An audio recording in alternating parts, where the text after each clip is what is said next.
જય હિન્દ સ્ટુડન્ટ્સ. આઈ વિશ કે તમે પણ નીટની તૈયારી કરી રહ્યા હશો, JEEની તૈયારી કરી રહ્યા હશો. ઘણા બધા વિદ્યાર્થી એવા હશે જે યકીન બેચ દ્વારા સમગ્ર વર્ષ દરમિયાન ડ્રોપ લઈને તૈયારી કરશે આવનાર નીટની એક્ઝામ માટે. ઘણા વિદ્યાર્થી એવા હશે જે ધોરણ 12માં હાલ ધોરણ 12ની બોર્ડની પરીક્ષા અને સાથે સાથે નીટની એક્ઝામની પણ તૈયારી કરી રહ્યા હશો. આ એક્ઝામોની તૈયારીઓ ચાલી રહી છે. તમે બહુ મજેદાર વેમાં બધી વસ્તુઓ છે ભણી રહ્યા છો. બટ શું એક ભૂલ તમે કરી રહ્યા છો? શું તમે પણ ટેસ્ટને ઇગ્નોર કરી રહ્યા છો?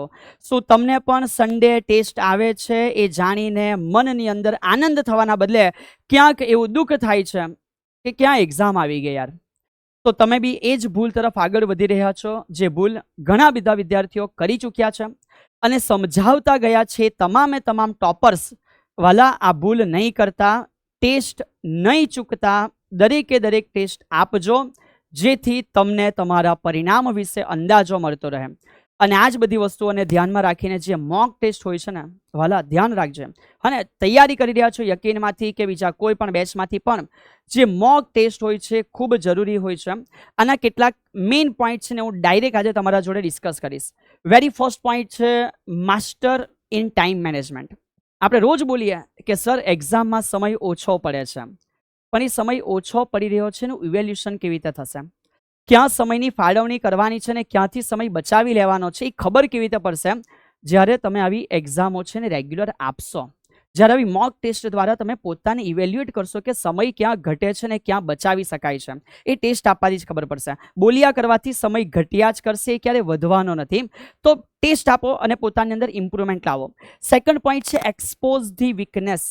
મેં ભણું ને તો મને જે આવડે ને એ જ વાંચ્યા કરવાનું મન થાય. સર યાર આ ટોપિક આવડે છે, લગાવી દો 50 MCQ. પણ જે ટોપિક વીક હોય, થોડું ડર લાગે, થોડું દૂર રહેવાનું પસંદ આવે, એક્ઝામમાં ક્વેશ્ચન દેખાઈને ઇગ્નોર કરી દેવાનું મન થાય. પણ આ જ એક્ઝામ, આવી જ મોક ટેસ્ટ તમને દર્શાવી રહી છે કે આ વીકનેસ છે વાલા, આના ઉપર તૈયારી કર, જે ટેસ્ટ આપવાથી જ તમને ખબર પડશે. નેક્સ્ટ પોઈન્ટ છે બિલ્ડ્સ મેન્ટલ એન્ડ્યુરન્સ. આ એક્ઝામ જ્યારે આપતા હોઈએ ને ત્યારે માનસિક સંતુલન જાળવવું બહુ જરૂરી વસ્તુ છે. જો વિદ્યાર્થી એક્ઝામ આપે જ નહીં અને બસ ડાયરેક્ટ એ ક્લાસરૂમની અંદર એન્ટર થઈને એવું બિલીવ કરે છે કે હું એક્ઝામને ફોડી નાખીશ, ભલા વિદ્યાર્થીઓ ફૂટી ગયા. એટલે તમે ધ્યાન રાખો યાર કે જેટલી ટેસ્ટ આપશો એટલું મેન્ટલ હેલ્થ, માનસિક રીતે કેવી રીતે કામ કરવાનું છે એમાં તમે ટેવાતા જશો. આ સૌથી મોટો એડવાન્ટેજ છે. આગળ છે એલિમિનેટ્સ ટેસ્ટ એન્ઝાયટી. ઘણાને ડર હોય ને કે સર ટેસ્ટ હવે શું થશે, ચક્કર આવવા લાગશે, અલગ અલગ પ્રકારના નવા તાવ હશે, તમને આવવાની શરૂઆત થઈ જશે. સો બચ્ચો હા ધ્યાન રાખજે, જેટલી ટેસ્ટ આપશો ને એટલો ટેસ્ટનો દર છે એ બી ગાયબ થઈ જશે. અને સૌથી છેલ્લું સેવ્સ ક્રિટિકલ માર્ક્સ. નાની સિલી મિસ્ટેકો એ જેમ તમે કરશો તેમ ખબર પડે કે સબ આ સિલી મિસ્ટેક કરીને એટલે માર્ક્સ કપાઈ ગયા છે. તો જે સિલી મિસ્ટેક થઈ જાય ને એનું પુનરાવર્તન નહીં થાય, પણ એ થશે ક્યારે? મોક ટેસ્ટ આપેલી હશે તો એ થશે. તો તમને આઈડિયા આવશે કે આ સિલી મિસ્ટેક કહેવાય. એ જ્યારે પાછું બીજી વાર આવશે તો તમને ખબર પડશે કે સાહેબ આ ભૂલ નથી કરવાની. અને એ રીતે માર્ક્સનું પણ સેવ અહીંયાથી જે થાય ને એ તમારા માટે સ્ટાર્ટ થશે. તો આ થઈ ગઈ કેટલીક મેઇન પ્રાયોરિટી. મોક ટેસ્ટથી શું એડવાન્ટેજ છે?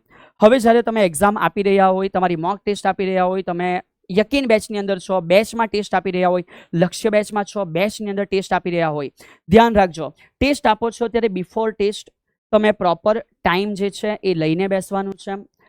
ત્યાર પછી કોઈ ફોન પોતાની સાથે નથી રાખવાનો, ટાઈમર સાથે રાખવાનું છે અને કેલ્ક્યુલેટરને બને તો પોતાનાથી દૂર રાખો. ઓકે સર, એનાથી ઇમ્પેક્ટ પડશે કે તમે યાર એક એક્ઝામના માહોલને પોતાના માટે ક્રિએટ કરશો. ડ્યુરિંગ ધી એક્ઝામ તમે ટ્રાય કરો કે ટ્રેક ધ ક્વેશ્ચન, કે જ્યાં તમને કંઈક એવું ફીલ થાય છે અને અનસર્ટેન ફીલ થાય છે, બધું થોડું ધ્યાન રાખો.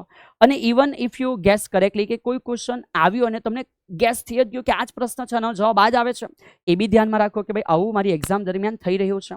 નેક્સ્ટ, જ્યારે એક્ઝામ પતે પછી, so after the test categorize the wrong answer into a dedicated mistake notebook. જે સર હર વખત વિદ્યાર્થીઓને નવા બેચની સ્ટાર્ટિંગમાં કહે છે, વાલા ટેસ્ટની નોટ બનાવજે. એ નોટની અંદર આવડ્યું છે ની લખતો સાઈડ ઉપર, પણ જે નથી આવડ્યું ને લખજે. આ મિસ્ટેક નોટબુક જે વિદ્યાર્થી બનાવી જાણશે યાર, એના માટે એની બધી ભૂલો સુધરતી જશે.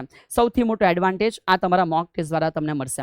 સો આઈ વિશ કે તમે દરેકે દરેક વિદ્યાર્થી જો માર્ગથી ભટકી ગયા હોય, જો ટેસ્ટથી દૂર ભાગી રહ્યા હોય તો તમે જાગી જશો અને જે જરૂરી વસ્તુ છે તૈયારીની સાથે સાથે પોતાનું ઇવેલ્યુશન, પોતાને ચેક કરવાનું અને કયા લેવલ ઉપર પહોંચી રહ્યા છે જાણતા રહેવાનું.